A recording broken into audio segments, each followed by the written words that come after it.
Noah's Ark.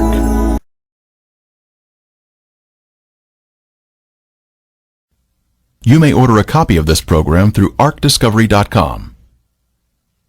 See arcdiscovery.com to become a direct seller of this DVD. Join us now as we begin revealing God's treasure.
Noah's Ark.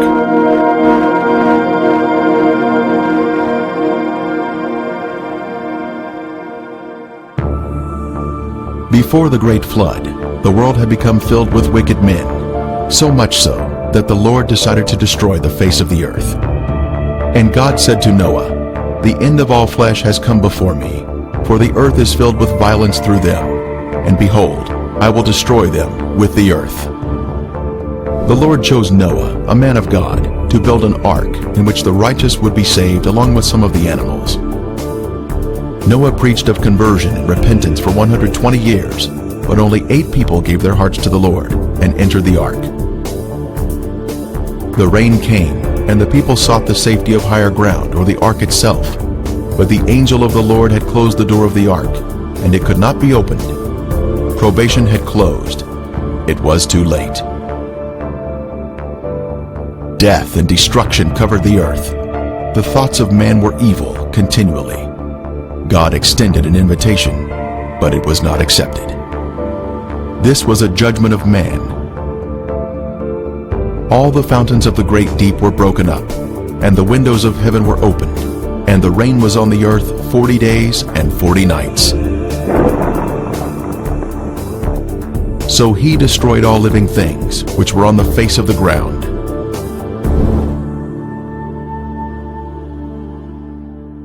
God had saved his people through the flood, but they would spend almost 1 year in the ark, waiting for the floodwaters to recede and new life to begin. Noah and his family were anxious to leave the ark. Finally, Noah knew it was safe to leave. He offered a sacrifice to the Lord, and the Lord placed a bow of promise in the sky that he would never again destroy the earth with a flood. The Bible tells us where the Ark of Noah came to rest. The ark rested upon the mountains of Ararat. But what is Ararat? The name Ararat, as it appears in the Bible, is the Hebrew equivalent of Urartu, ancient country of Southwest Asia mentioned in Assyrian sources from the early 13th century BC. This area included parts of eastern Turkey, Armenia, and Iran. Moses was not speaking of a specific mountain when writing Genesis. He was speaking of a country, Urartu. So the Bible was saying the ark came to rest in the mountains of the country of Urartu. In eastern Turkey, across the valley from Mount Ararat, is the site we will be visiting. This area was first photographed in an aerial survey conducted in 1959 by Francis Gary Powers. Later, Turkish Lieutenant Duripinar spotted the boat-shaped object in these photographs. So in 1960, a group from the United States journeyed to the site, but they prematurely concluded it was just a natural formation. That same year, Life magazine featured photos of the site. Is there a historical record from ancient civilizations of Noah's Ark existing? Berosus the Chaldean wrote, "It is said there is still some part of the ship in Armenia, at the mountain of the Chaldeans, and some people carry off pieces of the bitumen, which they take away and use chiefly as amulets for the averting of mischiefs." Today, we can look at a map of Turkey and see this site listed as Nuhun Gemisi, or Noah's Big Boat.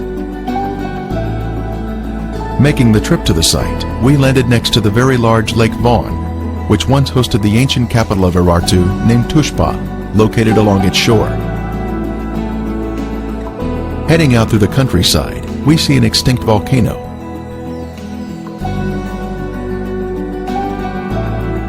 Crossing a mountain, we soon see our first glimpse of the famous Mount Ararat in the distance. In the shadows of Ararat is the city of Dobayazit that we pass through, heading toward the Noah's Ark site. Mount Ararat is a beautiful mountain, complete with a rich history of mountain climbers searching for the Ark, but without success. Across the valley, we stop and see the government-erected road sign, Nuhun Gemisi, 5 kilometers up the mountain. On Ron Wyatt's first trip to the region in 1977, he didn't know where to begin searching, and he only had 3 days in the area. So he and his teenage sons prayed that their taxi would stall in areas where they needed to search. That day, God stalled their taxi in 3 different locations, and here is our first taxi stop. High on the mountain is the resting place of Noah's ship. The name of this mountain is translated as Doomsday Mountain, named so for the deadly event of the flood. As we drive up the mountain, we can see Lesser Ararat and Greater Ararat across the valley. Both are post-flood volcanic mountains that were not even here during the flood, and they would be the last place one should search for the Ark.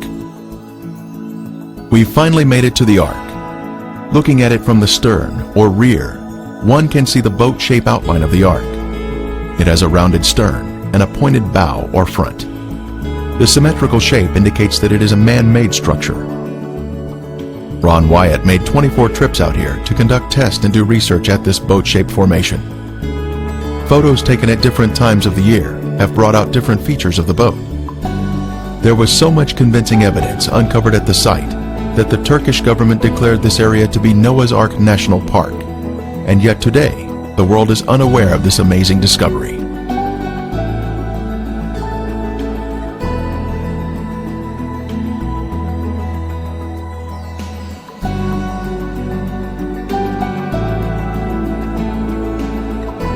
Using Google Earth, we can zoom in on the site with satellite imagery to see the Ark, and also the visitor center that was constructed by the Turkish government.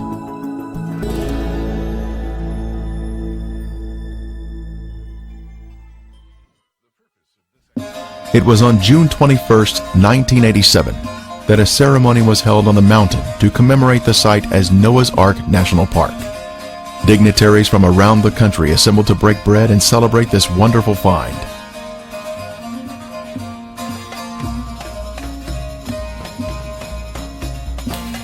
The governor, military officers, and other key officials were participating in a celebration of discovery. Ron Wyatt was a special guest because of the extensive work that he had accomplished at the site. The visitor center would welcome guests from around the world to gaze upon the Ark. As concrete was placed in the foundation by the governor and by Ron Wyatt, excitement was in the air. This was a monument to the mortal remains of Noah's Ark.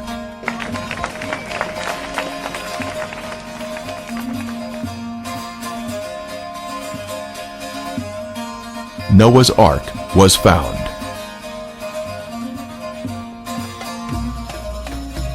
The next day, an article appeared in Turkey's largest newspaper announcing Noah's big boat, open for tourism. Now, we make our way inside the visitor center to view the informative evidence on display. Various diagrams and photos are assembled to point out the important features of the Ark.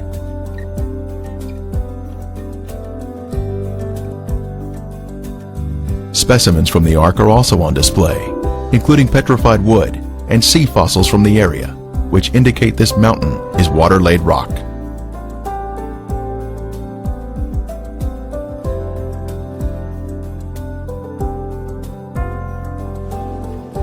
A guest book shows us that people are visiting the site from all over the world.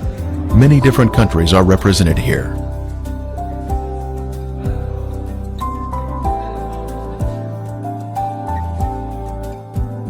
Hassan Ozer has worked in the visitor center since it opened.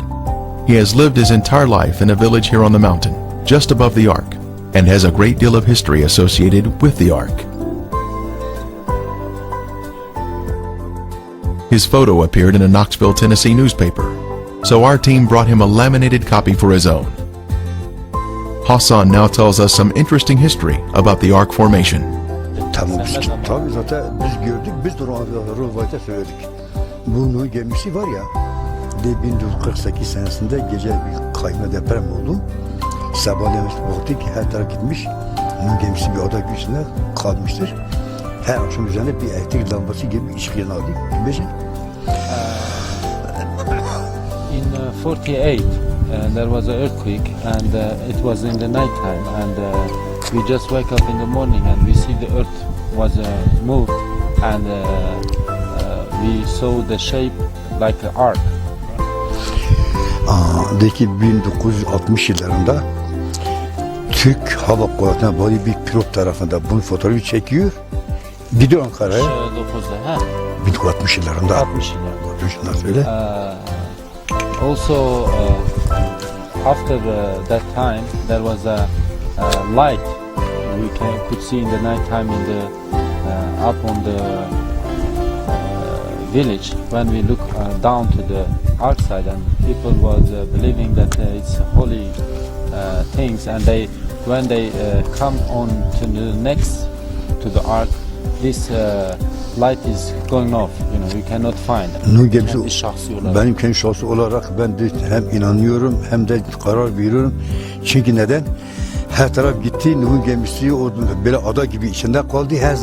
Her akşam üzerinde bir ışık yanardı. Sarı, yeşil, kırmızı. Kimisi böyle bir ziyaret, kimisi bir tövbe, kimisi bir hazne eder. Ama araştırma yapıldıktan sonra izin arada kayboldu gitti, ben de inanıyorum.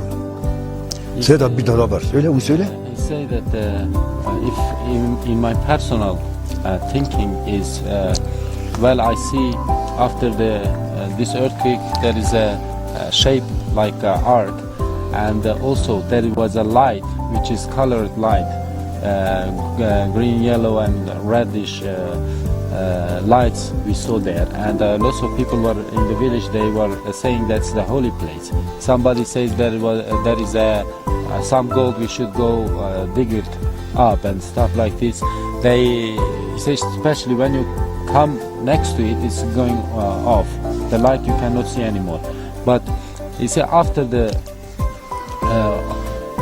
government confirmed that that's the Noah's Ark, there is no light anymore, and you know, that's make me think it is Noah's Ark.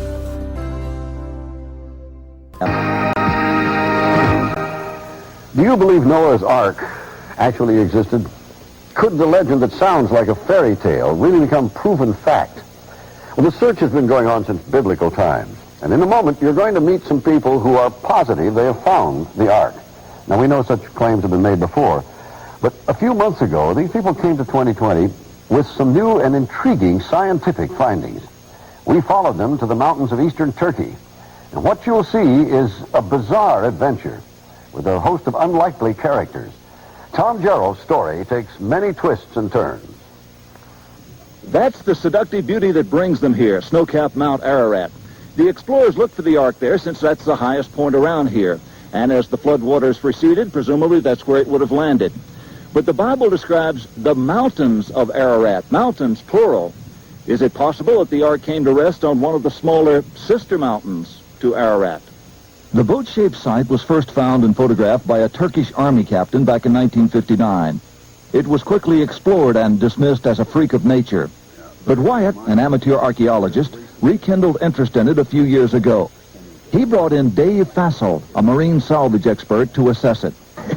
The Doomsday Mountain team brought in some high technology to explore the oldest legend of man. They began scanning their site with a molecular frequency generator. It's a device used by surgeons to pinpoint cancer tumors, and it's been used by Fassel to locate underwater treasure.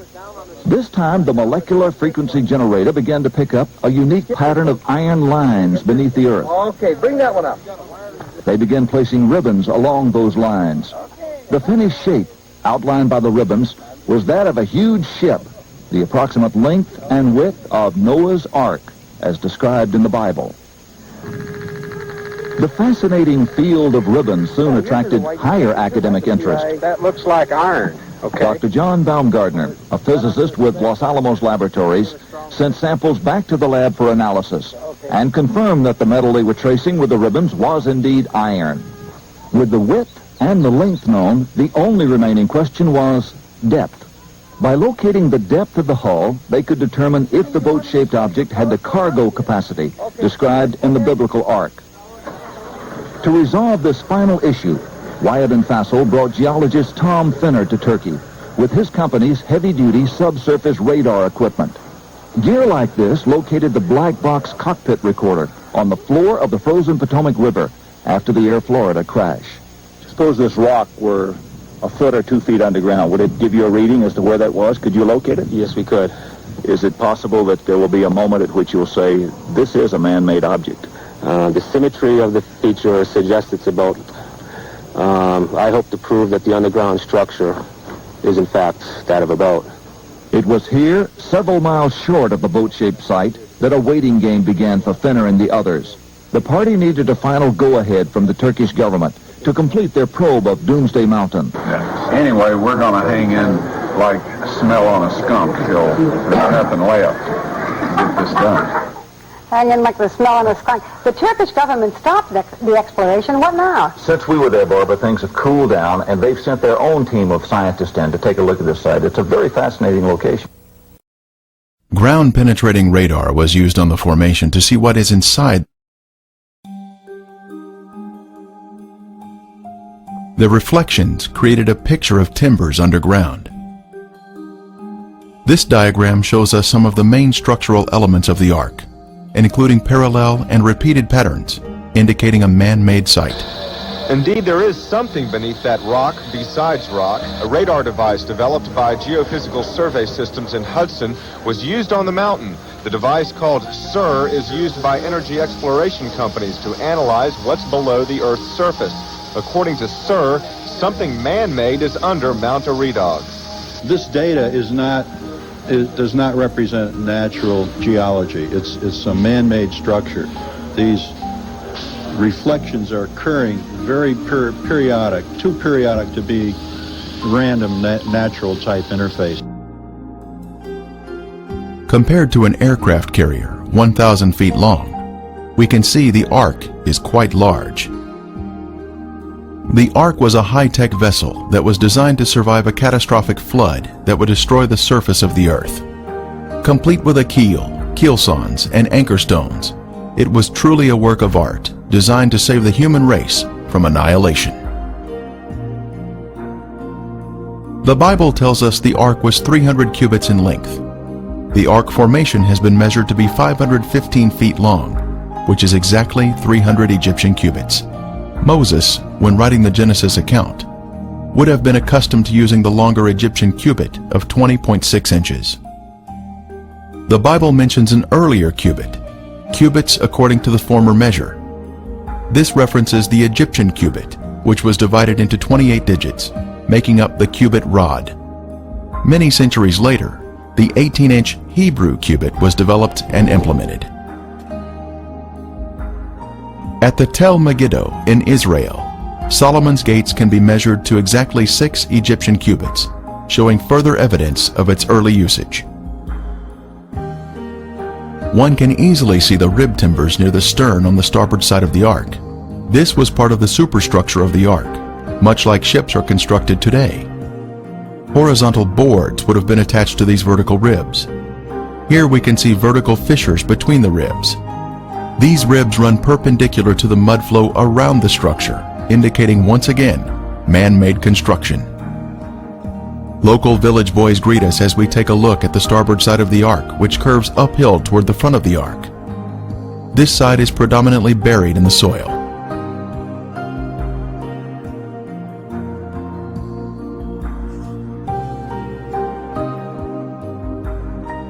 The outside of the bow, or front, is just before us, and then we scan down the starboard side to see the top of the rib timbers.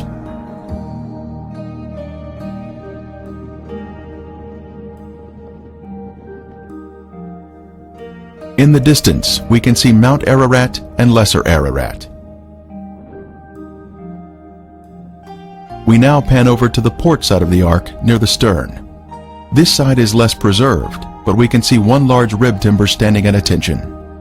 It has been beautifully preserved and has retained the curvature of the hull. From here we look toward the front of the ark, and we can see a large hole which was blown open in 1960, when the first group came here from the United States to inspect the site.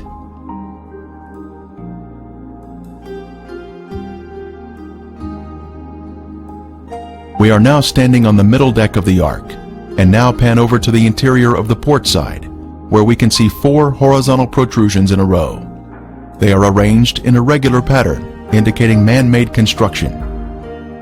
These would have been horizontal deck support timbers, extending toward the middle of the deck. At the stern, we can see the symmetrical shape of the boat, including the center mound, where the decks have collapsed, one on top of another. Continuing to inspect the stern, we can see 5 objects in a row along the inside port area of the deck. These have been measured at regular intervals and appear to be vertical posts that would have supported the deck.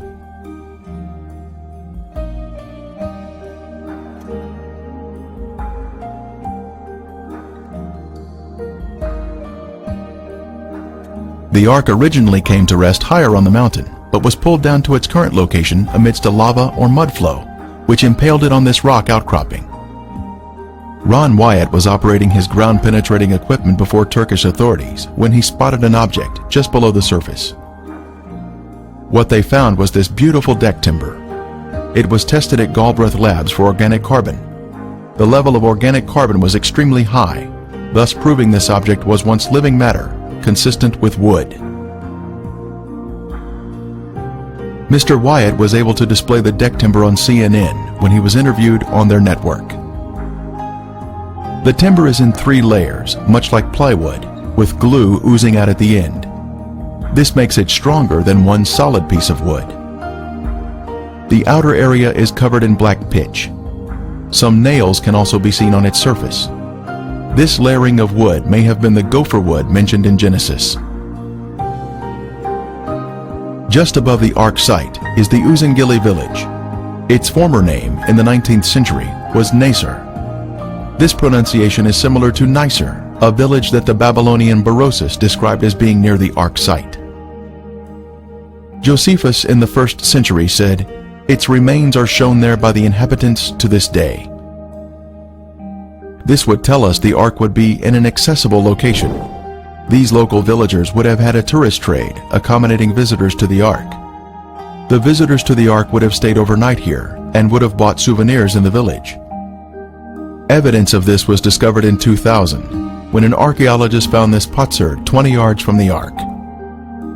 On the concave side, it has a carving of a man using a hammer to drive a nail, much like Noah building the ark. On the convex side, an ancient ink drawing shows a man releasing birds, matching the biblical narrative of Noah releasing a raven and a dove. This is just another piece of amazing evidence found here at the ark site.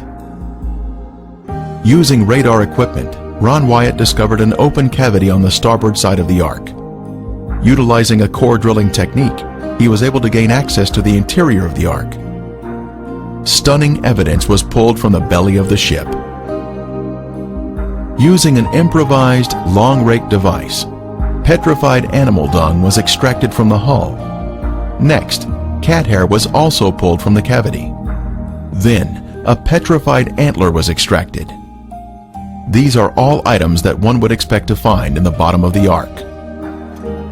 The Bible tells us the antediluvians were skilled in metalworking. Tubal-Cain, an instructor of every craftsman in bronze and iron.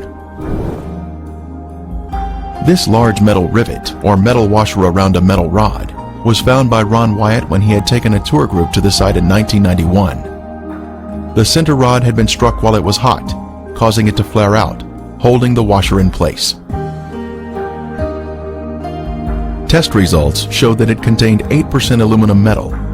Aluminum metal is man-made, thus proving the site to be man-made.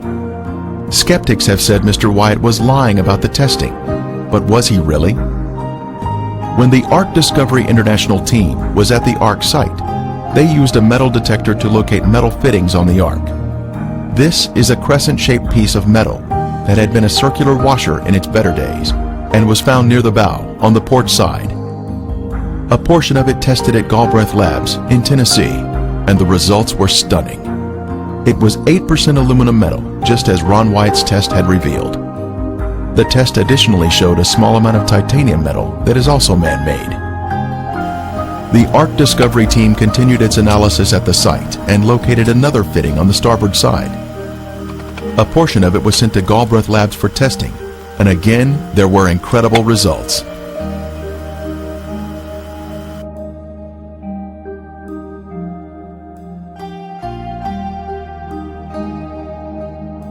It contained 8% aluminum metal, 1.3% titanium metal, plus 3.8% magnesium metal, all indicative of the Ark formation being a man-made structure. The Encyclopedia Britannica tells us, because of its chemical activity, aluminum never occurs in the metallic form in nature. These unique metal components are special markers that were left behind, which prove the site is without a doubt a man-made structure utilizing high-tech construction techniques consistent with what we should find in Noah's Ark. Modern man didn't discover how to make aluminum metal until around 1900, but the antediluvians had this knowledge in their day. Other metal fittings were found on the port side of the deck. Our metal detector picked up metal readings where a rectangular plate was positioned on a flat plane. This plate originally had 6 rivets. One is still visible on the left side.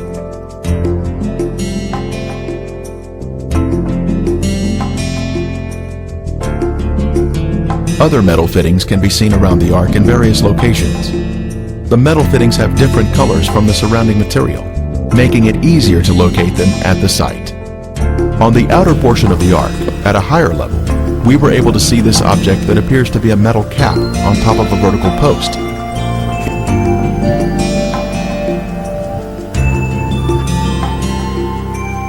It has an X impression embossed in the center of it. The left side of the cap is missing, but the top and this immediate side are still affixed to the post. The X impression is indicative of a man-made structure with the 90-degree angles.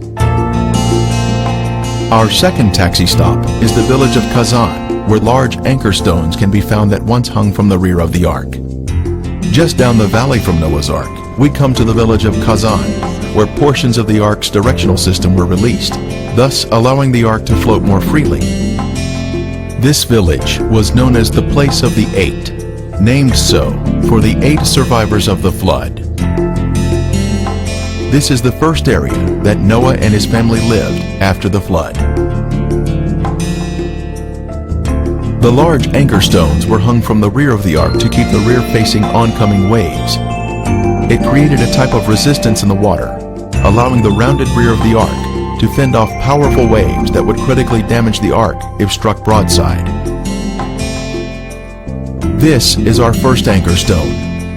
Measuring 11 feet in height, with 4 feet embedded in the ground, it is actually the largest and most beautiful anchor stone found to date.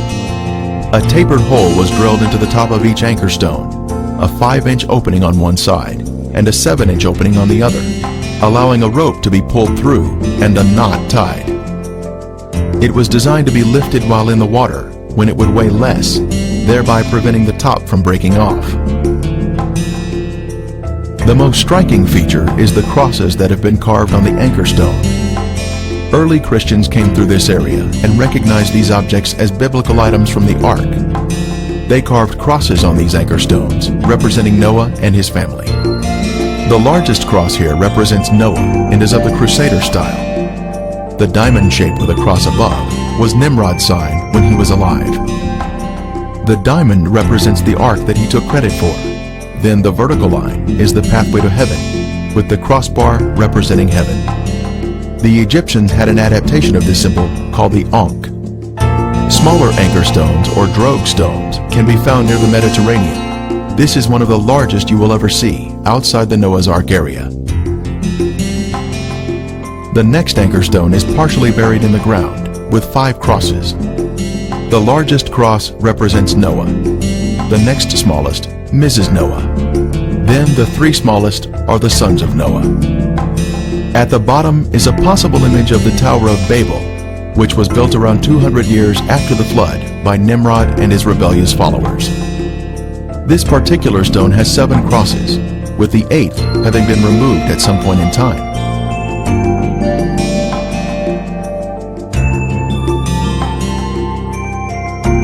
This stone has a large cross representing Noah. The next smaller cross in the bottom left is Mrs. Noah. The next 3 smaller crosses represent the 3 sons. Then, the 3 smallest represent the wives of the sons. This stone does not have any carvings on it, but it does have a hole drilled through the top. Other stones have been found buried, but they have no inscriptions. This stone had a hole drilled in the left side. Then on the right, we can see ancient inscriptions. Vandals have broken this stone, but you can see where the hole once was in the top. Crosses have also been carved on this stone. 5 crosses are on this anchor stone, and as we look at the top, we can see where the hole has been broken off. Outside the village of Kazan is a large object that has the appearance of petrified tree bark and with unusual characteristics. As far as we know, there's nothing else like this anywhere. Nobody's ever... My goodness. It's got crosses that are very faintly carved on it. You got a big one here. You got a small one right there. One here. One here. They're harder to see over here. And this is petrified wood? Well, it looks like Ron said he thought it was petrified tree bark. Right. If you look at the... You ever see... It looks like a little bit like pine bark. It sounds like metal.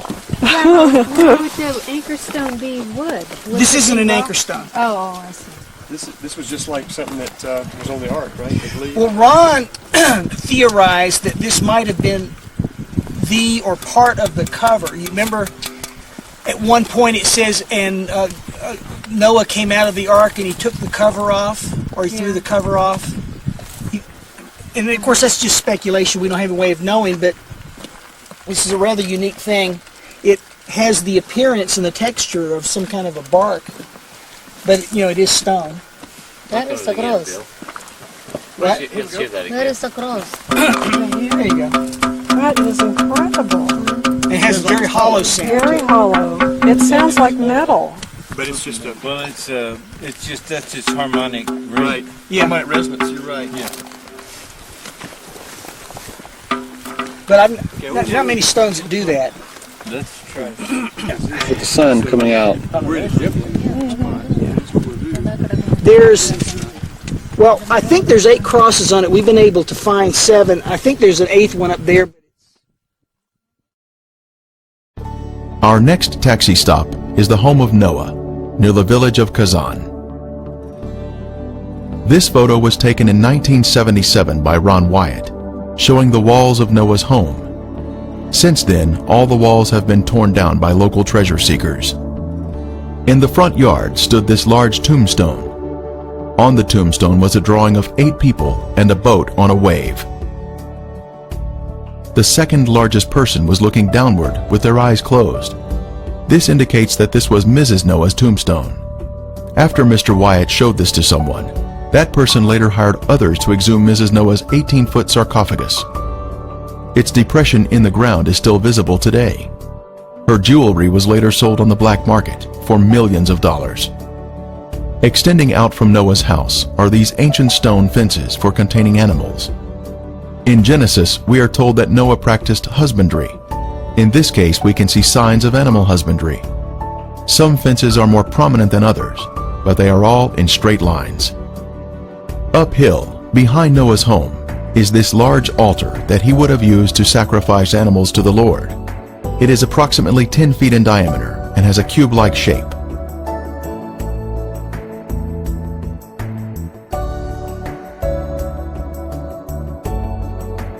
In conclusion, we can say that the Darupanar, Noah's Ark formation, is full of evidence which confirms its authenticity, especially when we objectively consider all the information.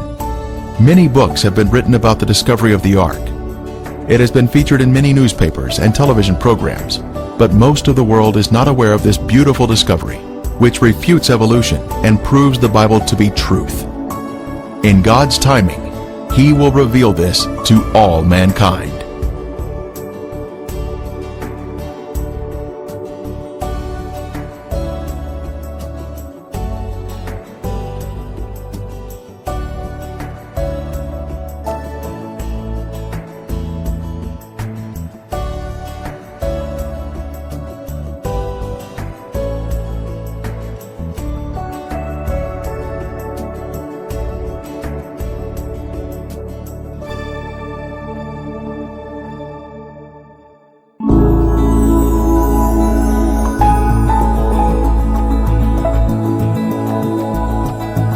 You may order a copy of this program through arkdiscovery.com. See arkdiscovery.com to become a direct seller of this DVD.